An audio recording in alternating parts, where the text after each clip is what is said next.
America पहले कह रहा है कि हमने मध्यस्थता की, क्रेडिट ले रहा है, और इनके भाषण देने से पहले ही ट्रंप का भाषण आ गया। तो आज तक तो ऐसा नहीं हुआ। इससे लग रहा है कि देश की सॉवरेंटी अमेरिका के हाथ में है, कि हमारे बिहाफ पे अमेरिका लेगा डिसीजन। तो अब हम अमेरिका की बात मानेंगे या अपने प्रधानमंत्री की बात मानेंगे? प्रधानमंत्री पहले तो, इसीलिए तो कह रहा हूँ ना, मीडिया के सामने आए ना, प्रेस कॉन्फ्रेंस करें। उन्होंने बोला तो कि पाकिस्तान आया था और हमें तो कहने से क्या हो रहा है? ट्रंप तो कह रहा है कि मैंने डांटा है कि व्यापार नहीं करेंगे। ये तो साफ पूरे दुनिया में जो है ना, सब जग जाहिर हो गया। बेइज्जती भारत की करा दी गई। 3 दिन में सीज फायर, कौन मीडिएट किया, कैसे हुआ, क्या टर्म्स कंडीशन था? आपने बता दिया कि वहाँ ये डैमेज किया, हमारा डैमेज नहीं हुआ। यहाँ मन की बात चल रही है, सिर्फ फाँ फूँ हो रहा है। अब कुछ सवाल उठाएगा तो एंटी नेशनल है। कैसे एंटी नेशनल है? हमारे देश के कितने सिपाही, सैनिक, बहादुर सैनिक शहीद हुए, कितना हमारा डैमेज हुआ। राफेल के बारे में चर्चा चल रही है, वो देश में सार्वजनिक होना चाहिए कि नहीं है? आप नहीं करेंगे, विदेशी मीडिया कर देगा, कर ही रहा है। विपक्ष कमजोर है, बहुत ही शराफत दिखाता है। क्या करना चाहिए उसे? पूरे देश में आंदोलन खड़ा कर देना चाहिए। वही आ जाएगा कि देखिए राजनीति करने। तो राजनीति तो पहले बीजेपी खुद कर रहा है ना। सरकार में कौन है? बीजेपी है ना। किसने युद्ध की, किसने सीज फायर किया और किसने तिरंगा निकाला? सभी की नजरें उनके उस संबोधन पर रहती हैं। इस बीच सवाल ये भी उठते हैं कि कैसे प्रधानमंत्री के संबोधन से ठीक पहले डोनाल्ड ट्रंप भी एक प्रेस कॉन्फ्रेंस करते हैं जिसमें वो 2 शब्दों का इस्तेमाल करते हैं। उन शब्दों पर पूरा देश इस वक्त सवाल खड़े कर रहा है, वो ये कि ट्रेड और थ्रेट। अब सवाल ये है कि क्या हमारा देश, क्या अमेरिका की धमकी से डर गया? क्या प्रधानमंत्री को यह साफ नहीं करना चाहिए था कि डोनाल्ड ट्रंप ने जो बात वो कह रहे हैं कि मैंने व्यापार रोकने की धमकी दी, तब जाकर सीज फायर को माना गया है? तो इन सब सवालों के बीच हमारे साथ प्रोफेसर रतन लाल जी हैं, इनसे हम बात करेंगे। सर, जब हम विदेश नीति की बात करते हैं और जो पाकिस्तान और इंडिया के बीच में क्लैश चला और अचानक से सीज फायर हो जाना और डोनाल्ड ट्रंप का स्टेटमेंट आना, प्रधानमंत्री का कुछ भी सफाई ना देना, इस सब चीज़ को आप किस तरह से देखते हैं? कल मैंने भाषण पूरा सुना जी, और बहुत बढ़िया इमोशनल भाषण था, जो इनका टिपिकल चलता है इमोशनल भाषण। गोला दाग देंगे और देश, राष्ट्र, माँ बहनों, सिंदूर, लेकिन फैक्चुअल जो स्थिति है वो सामने नहीं आई। राष्ट्र को ये बताना चाहिए था कि पहले जो 3 दिन चला पूरा ये घटनाक्रम, पहलगाम के बाद, पहलगाम से ही शुरू कर लेते हैं पहले। तो अभी पहले तो ये इस पर बहस होनी चाहिए। इस सवाल देश के लोग पूछ रहे हैं कि पहलगाम में जो 4 लोग आए थे वो गए कहाँ? क्या वो पकड़े गए, मारे गए, किधर घुस गए? वो जो आए होंगे तो जाहिर है पैदल ही आए होंगे ना, पहाड़ों जंगल से होकर। और इतने देर में तो आप सर्विलांस, हेलीकॉप्टर, तमाम चीज़ से आप उसको तलाश सकते थे। हर जगह आपके पोस्ट बने हुए हैं। वो गए कहाँ? ये बताना चाहिए। हमें पता नहीं है, देश के लोगों को पता नहीं कि आखिर कहाँ गया। तो पहले तो इसकी एक जांच होनी चाहिए, नंबर 1। नंबर 2, जो असली ऑपरेशन सिंदूर है, आज मैंने सोशल मीडिया पे एक देखा कि 14 और 15 मई को जो है ना, कौन सा है, लोकसभा तिरंगा यात्रा। और सिर्फ हरियाणा का लिस्ट मेरे सामने है। 10 केंद्रीय मंत्री और 10 मंत्री, केंद्रीय मंत्री और सांसद लगाए गए हैं कि ऑपरेशन सिंदूर, लोकसभा तिरंगा यात्रा। सोचिए कि आखिर इंदिरा गांधी ने तो 71 में जो है बिना अमेरिका को हवा लगे आंख दिखाकर पाकिस्तान तोड़ के 2 बना दिया, बांग्लादेश और पाकिस्तान। ये कौन सी सफलता मिली है? जरा कल तो इन्होंने बताया नहीं, बताया सिर्फ कि मैंने ये डैमेज कर दिया। यहाँ आतंकवादी संगठन कह रहे हैं कि पाकिस्तान को पता भी नहीं था, वो सोच भी नहीं रहा था कि वो कितना डैमेज वो दिख गया, पूरे दुनिया को दिख गया, पूरा इंटरनेशनल मीडिया में है। तो ये यहाँ डैमेज कर दिया। आखिर हमारा क्या डैमेज हुआ, ये भी देश के लोगों को बताना चाहिए था ना। उन्होंने बताया, देश के लोगों को बताना चाहिए था कि यहाँ जो मीडिया गपौड़ी छान रहा था, आप लोग तो गोदी मीडिया कहते हैं, मैंने जोकर मीडिया कहना शुरू कर दिया है। मतलब देख के लगता है 12वीं का बच्चा भी उससे बेहतर बोल सकता है। ये जोकर मीडिया जो दिखा रहा था, उस पर कोई एक्शन हुआ? उन्माद फैलाना और तमाम जिस तरह से गलत रिपोर्टिंग कि वहाँ बिरयानी खाएंगे, वहाँ चाय पिएंगे। हमको दावे के साथ कह रहा हूँ कि मोदी जी घोषणा कर दें कि एक ज़िला मैंने कब्जा नहीं किया, स्वतंत्र करा दिया है। जो इस्लामाबाद पर कब्जा कर रहे थे, बिरयानी खा रहे थे या कॉफ़ी पी रहे थे, एक ज़िला को आपने स्वतंत्र किया, क्या अचीवमेंट है? भाई न नेहरू जैसा दिमाग है, न इंदिरा जैसा दिल है, न बहादुरी है, खाली शब्दवान चल रहे हैं, शब्द वीर हैं। हमारा क्या डैमेज हुआ ये भी तो देश के लोगों को जानने का अधिकार है ना। हमने पढ़ा हर जगह है कि भाई 2 राफेल या 3 राफेल डैमेज हुए। और आप इतना देश विदेश घूम रहे हैं, बांग्लादेश, नेपाल, श्रीलंका, पाकिस्तान, किसी से संबंध हैं आपके? ठीक, कौन ऐसा देश है जो खुल के इंडिया के पक्ष में खड़ा हुआ है कि हम आपके साथ हैं? और उधर से चाइना तो कह ही चुका था कि हम पाकिस्तानी सॉवरेनिटी के साथ हैं। मिस्र था उधर, कई और मुल्क थे, टर्की ने बोला, ईरान था। तो ये डिप्लोमेसी में तो भारत सरकार ने इस देश की बेइज्जती करवा दी। जब गरीब मुल्क था, अब क्या स्पेशल सेशन पार्लियामेंट का हो रहा है? जब गरीब मुल्क था, बिना जूते के देश के सैनिकों ने चीन से लड़ा, जवाहरलाल नेहरू प्रधानमंत्री थे, ठीक है साहब, हम हार गए। उस 4 दिन का विशेष सत्र चला था। नेहरू जी 1,04,000 वर्ड्स बोले थे, 33 बार बोले थे। अटल बिहारी वाजपेयी, राम मनोहर लोहिया, तमाम लोग इस्तीफा मांग रहे थे। गिर गया वो प्रस्ताव। इन्होंने मीटिंग बुलाई है कोई? सिर्फ जैसे साधु लोग प्रवचन देते हैं ना, कौन है मध्य प्रदेश बाबा? बागेश्वर बाबा।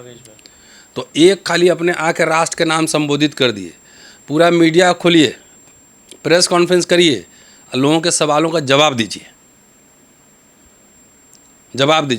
मैं कल सुन रहा था कि पाकिस्तान दुनिया भर में जाके वो गिड़गिड़ाया।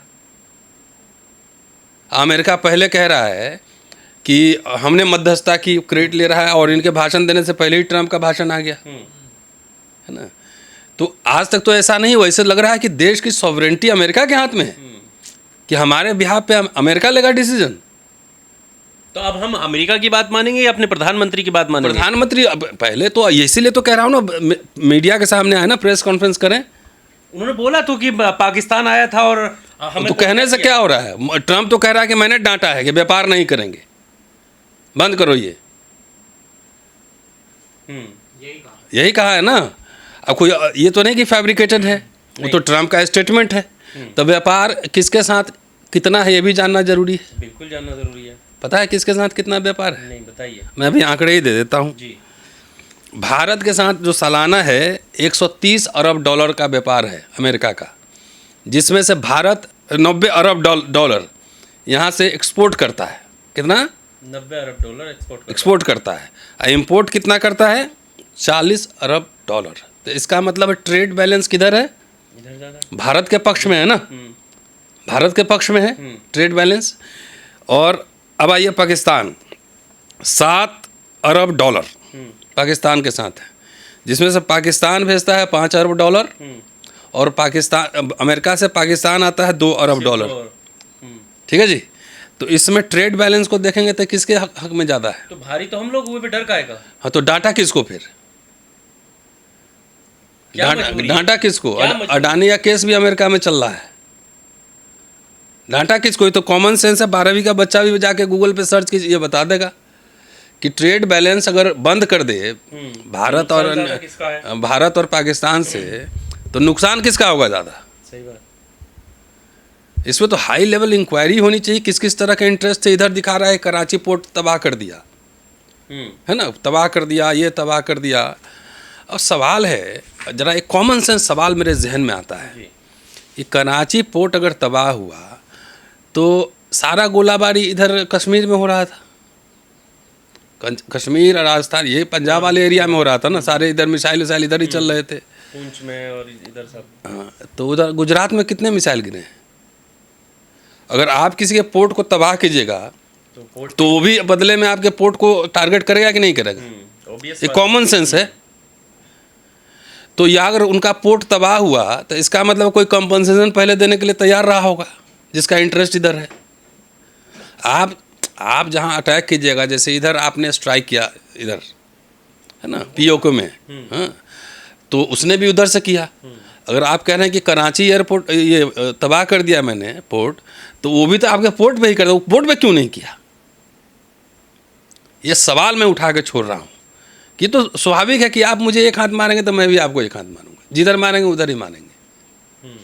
तो बहुत सारे सवाल उठते हैं और ये तो साफ पूरे दुनिया में जो है ना सब जग जाहिर हो गया, बेइज्जती भारत की करा दी गई।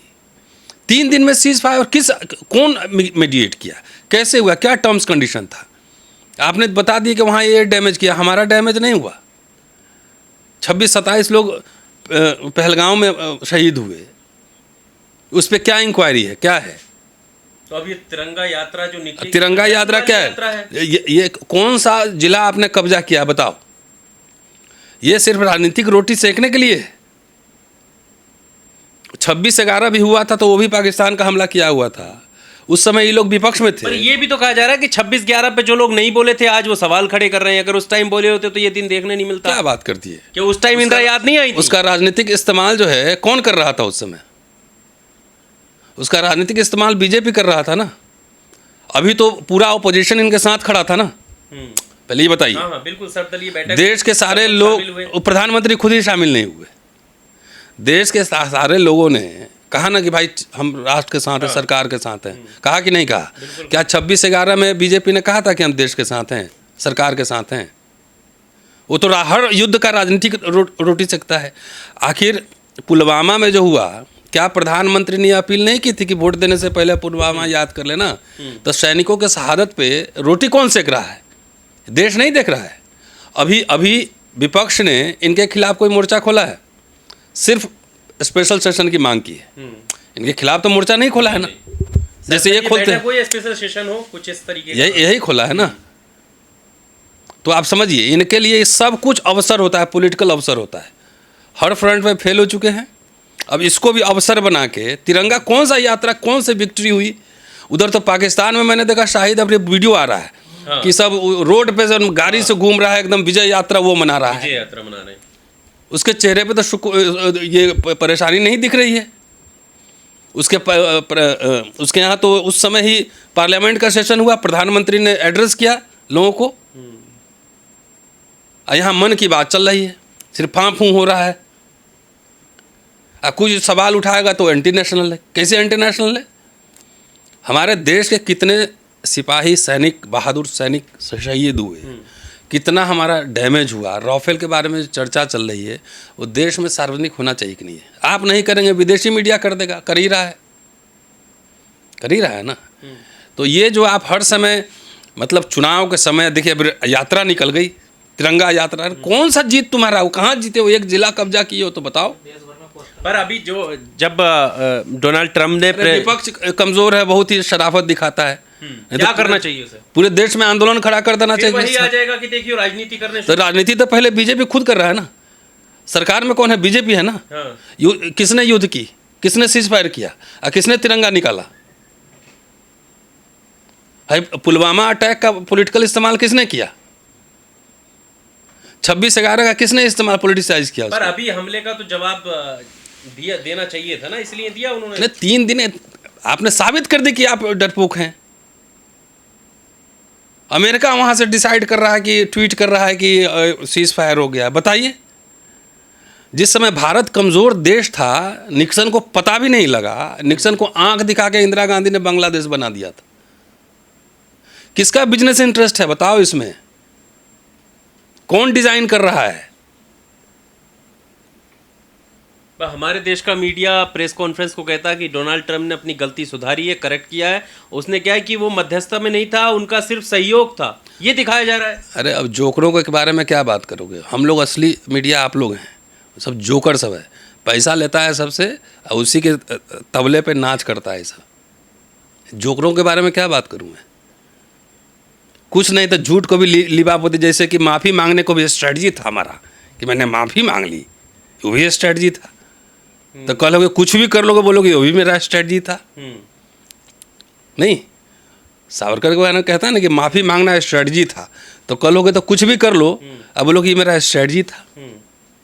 सर, एक सवाल ये भी है कि जब हमारे देश ने एक मैसेज देने की कोशिश की और प्रेस ब्रीफ में 2 बेटियों को बैठाला गया, और उसको लेकर हर्षवर्धन त्रिपाठी हैं, संपादक हैं, अक्सर आप उन्हें न्यूज़ चैनल पर देखते होंगे, वो कह रहे हैं कि वो गलत था, वो डिसीजन गलत था, ये सेकुलरिज्म वाली जो चीज़ें हैं, दिखाने की बातें, इस तरीके के शब्दों को उन्होंने इस्तेमाल किया और उसको क्रिटिसाइज़ करना शुरू कर दिया कि उस वक्त सवाल नहीं पूछ सकता था, अब पूछ रहा हूँ। उन्हें वो क्लास नहीं आया। अगर ऐसा कहा है तो वही लोग हैं जो फूले फिल्म का विरोध करते हैं। इसी में जवाब है। इन दोनों महिलाओं को देखकर तो मुझे तो फातिमा शेख और सावित्री बाई फुले याद आ गई। त्रिपाठी जी से पूछिए तो बेटियों के लिए स्कूल कब खोले थे, जरा पूछ लीजिए, इसी में उसका जवाब है। जो त्रिपाठी जी बोले हैं उनसे पूछिए कि फुले दंपति जब इलिजिटमेट बच्चे होते थे अनाथालय उन्होंने खोला था ना, उसमें ब्राह्मण बच्चे भी आते थे, तो वो सब कौन करता था और गोबर कौन फेंकता था? क्या फुले दंपति का स्वागत किया था इनके पूर्वजों ने? पूछिएगा ज़रा सवाल। इसी में ये लोग खाली जातिवादी नहीं, महिला विरोधी भी हैं। तो वो फुले फिल्म का जो विरोध करते हैं, समझिए वही लोग इस मेंटालिटी से हैं। तो उन्हें उनसे पूछ के ये तो भारत सरकार का ऑफिशियल स्टेटमेंट भी आया इस बात को लेकर कि हम स्ट्रांगली कह रहे हैं ये बात कि हम सेकुलर कंट्री हैं और हम किसी भी धर्म स्थल पर हमला करने वाले लोग नहीं हैं। नहीं, इनका तो जो बोले हैं उनका तो जनऊ साफ स्पष्ट हो गया ना, मेल शोविनिज्म कास्ट दोनों। फुले फिल्म का विरोध यही लोग कर रहे हैं ना, इसलिए मैं तो सैल्यूट कर रहा हूँ सावित्री बाई फुले और फातिमा शेख को। और मैं वही छवि इन दोनों महिलाओं में देख रहा था कि जब वो फ्लाइट उड़ रही होंगी और जब युद्ध भूमि पे होंगी तो उन्हीं का देन है। मनुस्मृति में प्रावधान है, तुलसीदास लिख के गए हैं कि यूनिवर्सिटी में पढ़ाना है महिलाओं को। बिल्कुल नहीं है, सवाल उन्हीं से, त्रिपाठी जी से पूछ लीजिएगा।